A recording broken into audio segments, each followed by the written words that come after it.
morning and welcome to the 8th edition of the Goa Arts and Literature Festival 2017. I'm Rebecca Vallis, and today we have with us Rochelle D'silva, who is an event curator, a writer, and a performance poet. Good morning, ma'am. Hi. Thanks for being with us today. Thank you for having me. To start off, I'd like to ask you about what a performance poet is. The concept sounds quite interesting. Could you enlighten our viewers a little bit? So I love speaking from my personal opinion and my personal experience. For me, performance poetry is just poetry that doesn't want to sit on a page, and it's better expressed through performance. So that could mean just standing up in front of a mic and being the poem. You can add music, you can add props, you can collaborate with different art forms. So performance poetry is something that is so fluid and dynamic and constantly changing.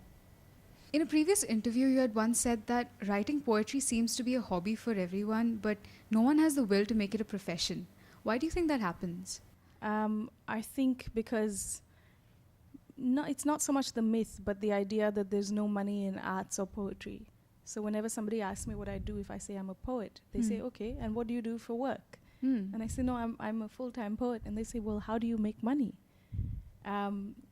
What I would say is that maybe you start with making less money. You realize that you don't need a lot of money or a lot of things.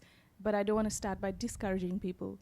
I think it'll move from being a hobby to an art form and something you take seriously when you start to put in the work and the effort in your poems. Not just, I felt like it, I wrote a poem, I read it to my friends, they liked it, I'm a poet. Don't rush to call yourself a poet before you put in the work. So are you reading poetry? Do you know what are the different genres and the different styles and the different formats and structures? So to educate yourself on that and to try to see how much you can grow as a poet.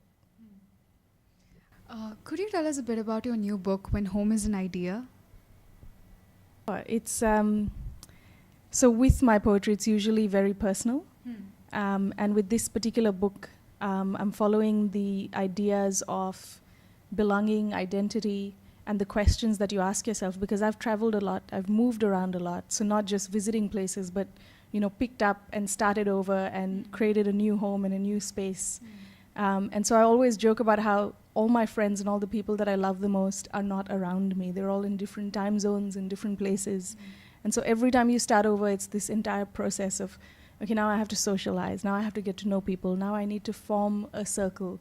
So for me personally, I've questioned identity. Where am I from? Where do I belong? And then this whole idea of belonging. And of course, when you meet new people, you always get asked, where are you from? And it frustrates me.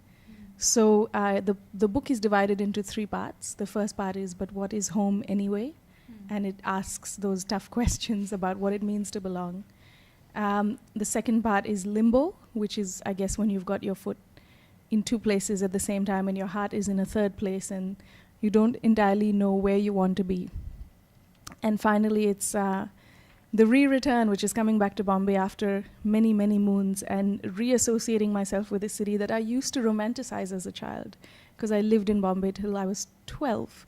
And then I moved back when I was 30, and it was a completely alien city to me. So it's that reconnection. So there might be a few frustrated, angry poems about Bombay in there as well. Coming to Bombay, I know that you have started this open mic thing. It's called Words Tell Stories. How do you get people interested, and how do you convince poets to come and expose their talents out here? I had to convince anyone. I think everybody just wants a platform and they're very happy. So Words Tell Stories is actually turning 3 years old in Jan next year. In the 3 years that we have been running, one of the things that I do is I bring in 2 features. So one is a music feature, someone who's an upcoming artist, a local indie musician, could be an international artist as well, and a poetry feature. So this is hugely important to me, to have a poetry feature come in and somebody who is doing poetry seriously. So then if you're a poet who's coming, a local poet who's coming to attend the event, it's not just to hear other open mic poets as well, but you get to see somebody who is well-versed in the art form, so you can learn something from them. And then there's 20 open mic spots. The first open mic that we had, I didn't think anybody would come. I thought maybe there'll be 20, 30 people.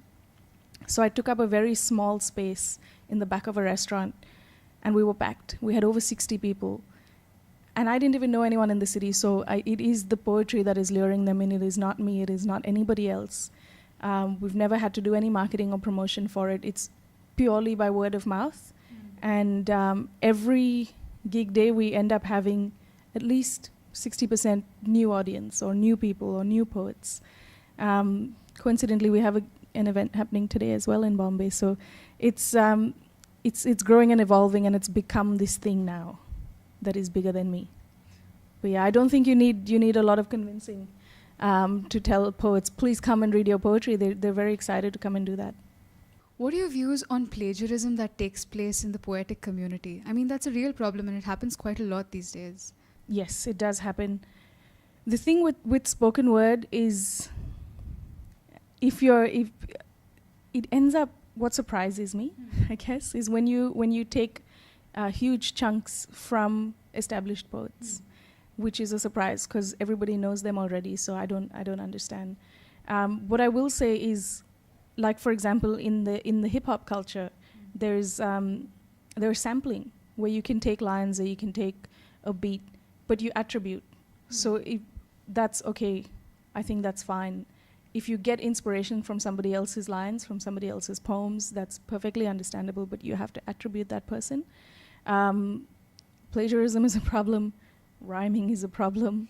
I just think people need to read more, need to find their own voice and express their own thoughts, and maybe not resort to that. But it's perfectly okay to